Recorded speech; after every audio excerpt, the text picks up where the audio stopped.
How is your week going? We are gradually getting to the end of the week and also getting to the end of the month. Wow, that's something, right? All right. Welcome to another episode of the Act of God's Captive, into Quarrel of the Captive's Diary, episode 57, season 5, written by Precious Chinwe Obialor-Ukazim. Sorry. Okay, let's continue. I promise you,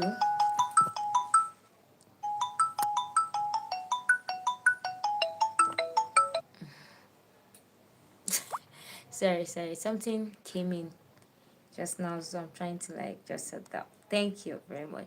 I promise you, Masinachi. Let's get started. We'll face this together. David said, his voice filled with conviction.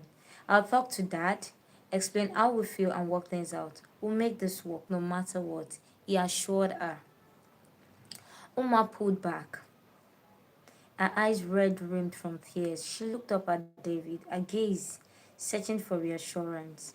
Do you really think this will work? She asked, a voice barely above a whisper, and David nodded, his expression resolute.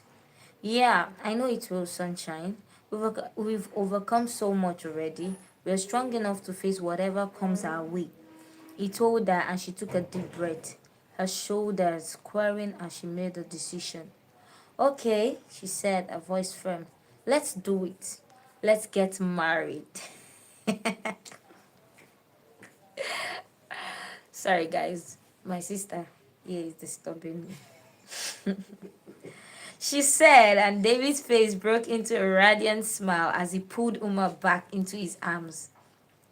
I love you so much, Uma Sinachi, he whispered, his voice filled with emotion. I love you too, David, Uma replied, her voice muffled against his chest. As they hugged, the tension between them dissipated, replaced by a sense of hope and determination. They knew the road ahead wouldn't be easy, but they were ready to face it together. Uma pulled back, a practical look on her face as they sat down again to talk. Okay, so how do we go about this? She asked, her voice calm and collected. David thought for a moment before responding. I think we should travel down to Nigeria together to see your parents and let them know about our decision to get married. He said, his eyes locked on ours, and Uma nodded thoughtfully. That's a good idea, but I'll need to take some time off from my clinical rotation here at the Queen's Medical Center.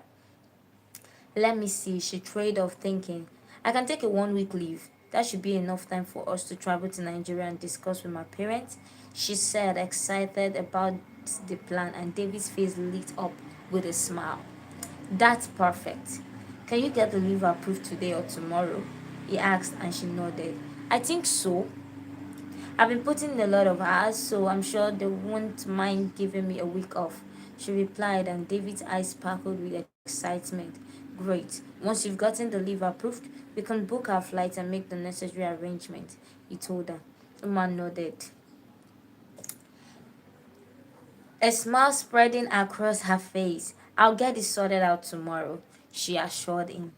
David's expression turned serious. We should also tell Miss Precious and her husband about our decision, he said as she nodded in agreement. Yes, that's a good idea. Let's plan to visit them soon and break the news to them. David nodded, feeling a sense of excitement and anticipation. He couldn't wait to share the news with Miss Precious and her husband. He knew they would be overjoyed for them. Let's do it tomorrow, when your approval is sorted out, David suggested. I'll come pick you up so we can go home together and let them know about our plans. He told her, and Uma nodded, a smile still on her face. Sounds like a plan to me, she said, beaming. As her eyes searched David, she remembered something and her brows furrowed in concern. What about you? Will you go back to the States or stay here until we make the trip to Nigeria? She asked, her voice tinged with a hint of anxiety. No, that won't be necessary, he said with a gentle smile. I'll just wait until you get the approval for your leave tomorrow, and then we can finalize our plans. He told her, and Omar nodded, seeming to like his response. Okay, that makes sense. It will be good to have you around while we prepare for the trip, she said, her voice softening slightly, and David's eyes locked onto hers, filled with warmth and affection. Yeah, I would like that, he replied, his voice low and soothing. I will stay with you until we leave for Nigeria. We can spend some quality times together before we face your parents. He added, and Omar's cheeks flushed at his words. She looked away, trying to hide a smile. That would be nice, she said, her voice barely above a whisper. Yeah, but we have to keep it low. We can always meet here, he told her, and she liked it, nodding in agreement. As they sat together in comfortable silence, David reached out and took Omar's hand, his fingers intertwining with hers. I'm excited about this, my love, he said, his voice filled with anticipation. I know it won't be easy, but I'm ready to face whatever comes our way as long as we are together. He said with all seriousness, and Omar's eyes met his. She felt a surge of love and gratitude towards him.